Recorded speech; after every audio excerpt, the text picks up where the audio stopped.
من نور اللہ کی کیا دلیل ہے؟ کوئی دلیل نہیں ہے.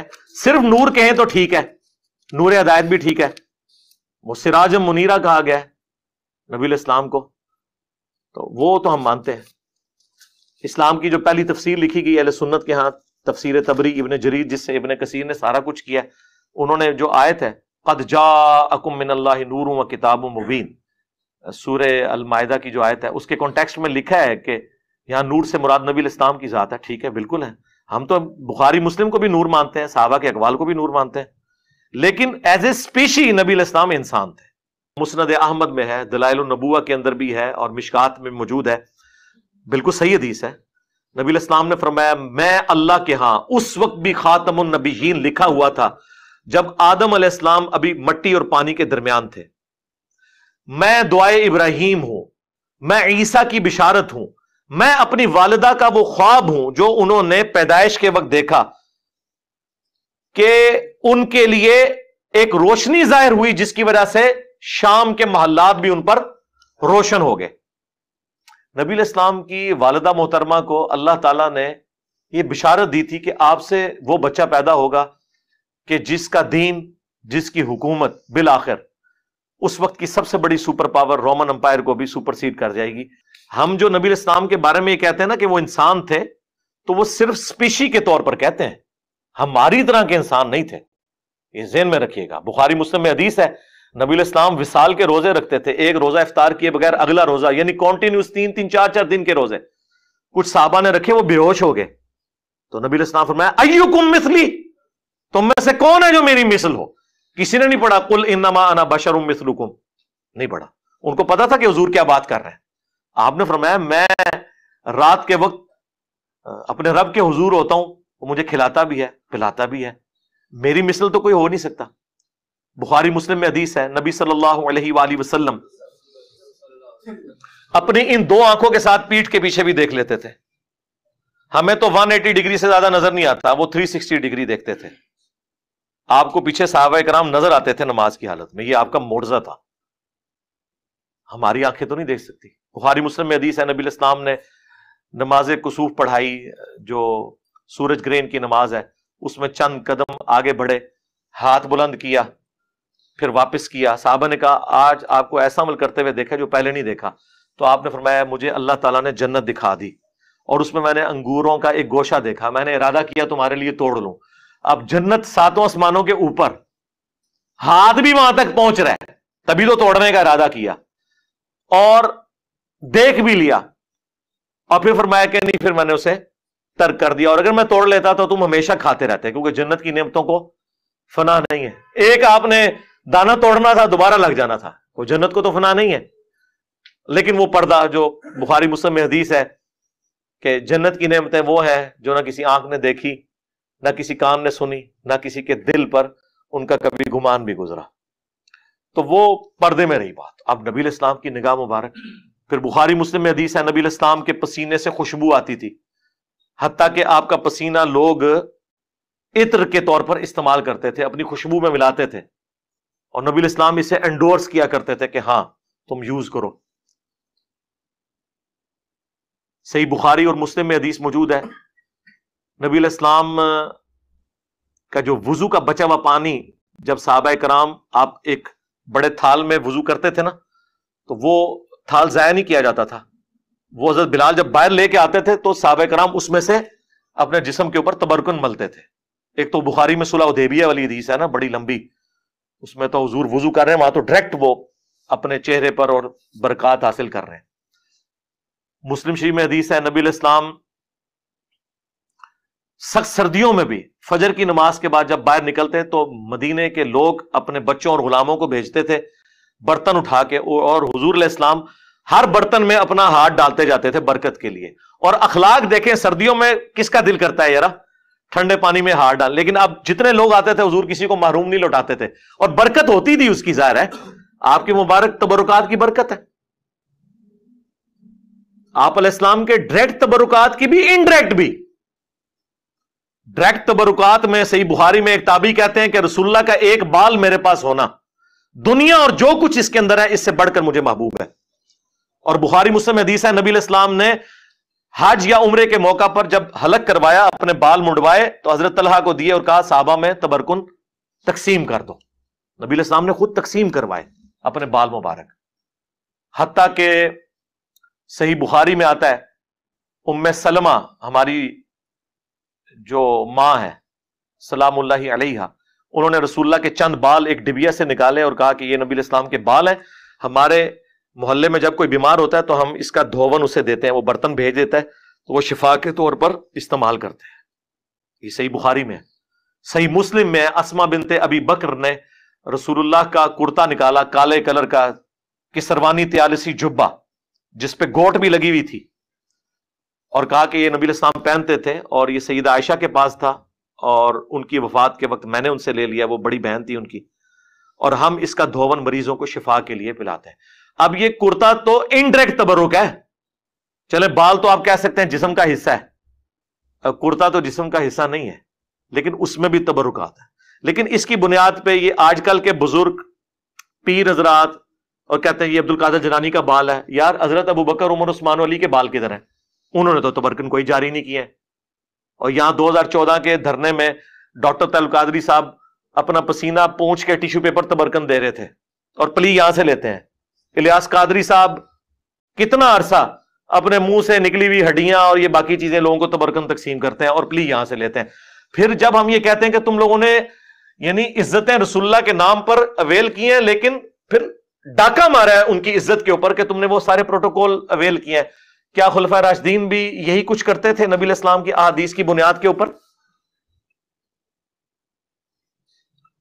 انس بن مالک کہتے ہیں میں نے آج تک، بخاری مسلم کے الفاظ ہیں، کوئی ریشم اور دباچ ایسی نہیں چھوئی کہ جو رسول اللہ کے ہاتھ سے زیادہ نرم ہو. اور آپ علیہ السلام کے ہاتھ کی خوشبو ایسی تھی گویا کوئی عطردان جو ہے وہ اپنی وہ صندوقچی کھول لے تو اس میں سے وہ ساری ہوا اور فضا بنتی ہے. نبی علیہ السلام کے مبارک ہاتھوں سے ایسی خوشبو آتی تھی. مطلب یہ نہیں کہ آپ کی زندگی کو پیروں والی تھی تو اس لیے ہاتھ نرم تھے اتنے نہیں، آپ نے تو بڑی ٹف لائف گزاری ہے. صحیح بخاری میں آتا ہے نبی علیہ السلام نے بھیڑ بکریاں بچپن میں چرائی ہیں. یہ اللہ نے معجزہ دیا تھا کہ آپ کے ہاتھ مبارک بہت نرم تھے. تو ہاتھ مبارک ہوں، آنکھیں ہوں، کان مبارک ہوں، تھوک مبارک کے تو کتنے معجزات ہیں بخاری مسلم میں کہ آپ نے لعاب دان ڈالا ہے کسی کھانے میں تو 10 کا کھانا جو ہے وہ 300 کو کفایت کر گیا. ٹھیک ہے. بخاری مسلم میں غزوہ حنین کے موقع پر بس ایک مٹھی بھری ہے زمین سے کنکریوں کی، 12,000 کا لشکر بھاگ گیا نبی علیہ السلام کے ساتھ جو تھا، صرف 80 بندے آپ کے ساتھ رہ گئے اور آپ آگے بڑھ کر کہہ رہے ہیں انا النبی لا کذب انا ابن عبد المطلب، میں نبی ہوں اس میں کوئی شک نہیں، میں عبد المطلب کا بیٹا ہوں. اور پھر آپ نے یوں جب مٹھی ان کی طرف پھینکی تو ساروں کی آنکھوں میں جا کے وہ کنکریاں پڑی اور وہ اندھے ہو گئے اور مسلمانوں کو اللہ نے فتح دے دی. تو اس طرح کے معجزات. پھر بخاری مسلم میں حدیث ہے نبی علیہ السلام صلح حدیبیہ کے موقع پر جب پانی نہیں تھا ایک برتن میں تھوڑا سا پانی جمع کیا صحابہ نے، آپ نے اپنی مبارک انگلیاں اس میں ڈالی. صحابہ کہتے ہیں پانی کے چشمے جاری ہوئے. جابر بن عبداللہ سے وہ تابعی پوچھتے ہیں آپ لوگ کتنے تھے؟ انہوں نے کہا ہم 1500 تھے. 1,00,000 بھی ہوتے تو وہ پانی زیادہ تھا. 1500 نے پانی پیا، سٹور کیا، جانوروں کو پلایا. تب بھی وہ ایک کولے میں جو نبی علیہ السلام نے مبارک ہاتھ رکھا تھا نا وہ پانی ختم نہیں ہو رہا تھا. وہ پتہ نہیں اللہ نے کیا اس کے ساتھ چین جوڑ دی. مسلم شریف میں حدیث ہے کہ حضرت عمر فاروق رضی اللہ تعالیٰ عنہ نے ایک سفر کے دوران حضور سے کہا کہ کھانے پینے کو کچھ نہیں ہے تو ہم کچھ جمع کرتے ہیں، آپ برکت کی دعا فرمائیں. تو ایک برتن لا کے رکھا گیا، آپ نے اپنا ہاتھ رکھا. اچھا یہ ذہن میں رکھیے گا یہ کریشن ایکس نہیلو کبھی نہیں ہوئی ہے. جب بھی ہوا ہے نا تو یہ کہ کھانا تھا اس میں لعاب ڈالا، برتن تھا پانی والا اس میں ہاتھ ڈالا، زیرو سے کبھی سٹارٹ نہیں ہوا. یہ اللہ کی کوالٹی ہے. ہاں عدم ما سے وجود، چیزوں میں برکت وہ اللہ تعالیٰ مخلوق کے ذریعے کرواتا ہے. لیکن یہ ساری عقیدتیں نبی علیہ السلام کے ساتھ صحابہ کرام کی اس وقت تک تھیں جب تک نبی علیہ السلام دنیا میں تشریف فرما تھے. بخاری مسلم میں ہے کہ بارش نہیں ہو رہی، آ کے دعا کروائی ہے، بارش ہو گئی ہے. بخاری مسلم میں ہے کہ حضرت ابو ہریرہ یاداشت کا مسئلہ تھا، دعا کے لیے کہا، حضور نے یوں کر کے ان کی چادر میں ڈالا. اس کے بعد کہتے ہیں میں کوئی حدیث نہیں بھولا جب سے میں نے سینے لگائی.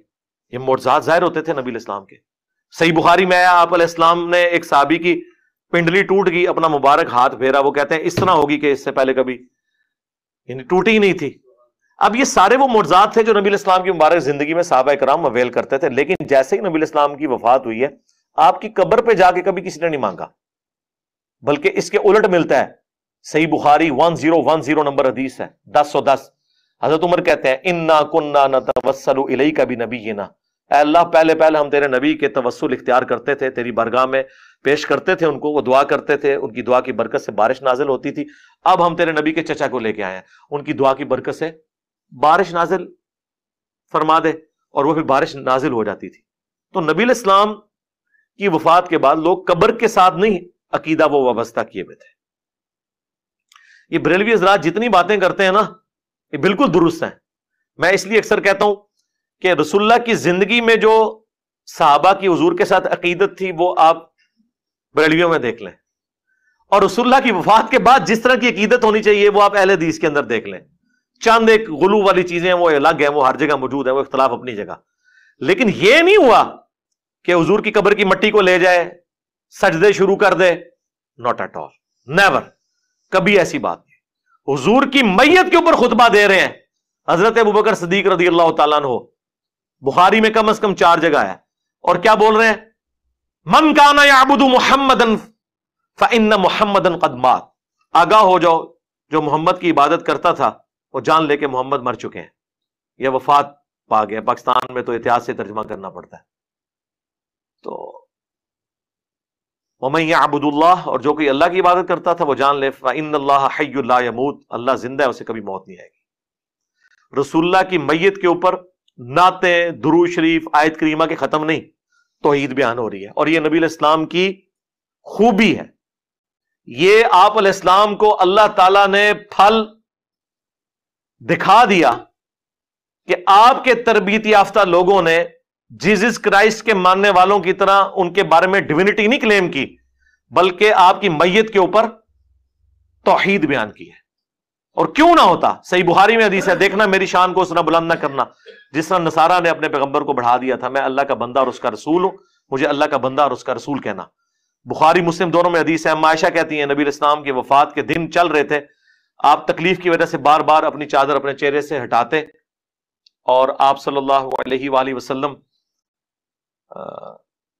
فرماتے ساتھ لعن اللہ الیہود والنصارى اتخذوا قبور انبیائہم مساجدا، اللہ کی لعنت ہو یہود و نصارہ پر کہ انہوں نے نبیوں کی قبروں کو سجدہ گاہ بنا لیا تھا۔ اور اما عائشہ کے الفاظ ہیں بخاری مسلم میں کہ یہ حضور ہمیں ڈرا رہے تھے اگر ہمیں یہ خطرہ نہ ہوتا کہ لوگ رسول اللہ کی قبر پہ سجدے شروع کر دیں گے تو میں نبی علیہ السلام کی قبر کو اوپنلی زیارت کے لیے چھوڑ دیتی، یعنی وہ حجرے والا معاملہ ختم ہو جاتا، صرف یہ ڈر تھا کہ یہ کام نہ لوگ ڈالیں۔ بخاری مسلم دونوں میں حدیث ہے، نبی علیہ السلام کی 2 بیویاں ام سلمہ اور ام حبیبہ جو ہجرت حبشہ میں شامل تھی، وہ حضور کی بیماری کے دنوں میں، آخری دنوں میں کہہ رہی تھی جب ہم حبشہ گئے تھے ہم نے ماریہ نام کا گرجا دیکھا تھا، وہاں پر تصویریں تھیں، حضور اس تکلیف کے عالم میں بھی اٹھے اور انہوں نے کہا کہ یہی تو ان میں خرابی تھی، جب کوئی پیغمبر یا نیک آدمی فوت ہو جاتا تھا اس کی قبر پہ تصویریں لٹکا لیتے تھے، مسجدیں بنا لیتے تھے، اور وہ سارے معاملات شروع کر دیتے تھے۔ قیامت کے دن یہ لوگ بدترین مخلوق بنا کر اٹھائے جائیں گے۔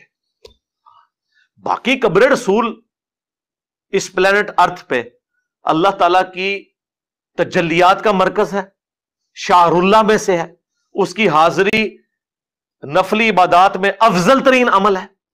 صحابہ کرام جاتے تھے، 4 کتابوں میں ہے، الموطا امام مالک میں، سنن کبریٰ البیہقی میں، المصنف ابن ابی شیبہ میں، فضل الصلاۃ علی النبی میں کہ عبداللہ بن عمر جب بھی مسجد نبی میں داخل ہوتے 2 نفل پڑھتے، پھر قبر رسول پر آ کر عرض کرتے السلام علیکہ یا رسول اللہ، السلام علیکہ یا ابا بکر، حضرت ابو بکر کی قبر پہ، پھر حضرت عمر کی قبر پہ السلام علیکہ یا عمر، السلام علیکہ یا ابتا، اے میرے باپ آپ پر سلام ہو۔ وہ فضائل اپنی جگہ ہے، اس سے تو کوئی انکار کر ہی نہیں سکتا، کوئی بدبخت ہی ہوگا جو ان چیزوں کا انکار کرے، لیکن غلوف سے بچنا ہے۔ لا تغلو فی دینکم ولا تقولوا علی اللہ الا الحق، دین میں غلوف نہیں کرنا، اور اللہ پہ بھی وہی بات کرنی ہے جو حق پر مبنی ہو۔ دیکھیں ابو داؤد میں حدیث ہے، سنن ابن ماجہ میں ہے، ایک صحابی نے حضور کو سجدہ کیا، آپ نے فرمایا سر اٹھا کیا کر رہا ہے؟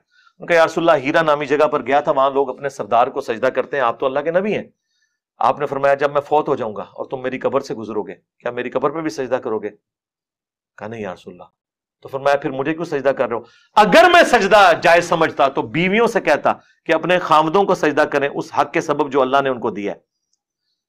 اب انہوں نے نہیں آگے سے کہا یا رسول اللہ میں تو عشق میں کر رہا ہوں، عشق دے چلے نمبر لے گئے، اور اس سے بڑھ کر حضرت آدم کو بھی تو فرشتوں نے کیا تھا، ہم آپ کو کیوں نہ کریں؟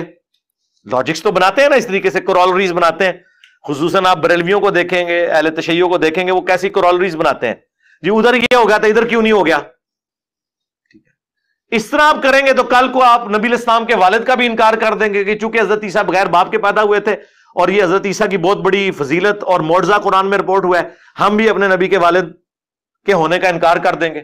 نہیں یار، خدا کے لیے رسول اللہ کی فضیلت سب سے بڑی یہی ہے کہ آپ خاتم النبیین ہیں، ہاں اس کے بعد کسی اور فضیلت کی ضرورت ہی نہیں ہے، یہ اتنی بڑی فضیلت ہے کہ اس فضیلت کی برکت سے امت کو یہ کام ٹرانسفر ہو گیا۔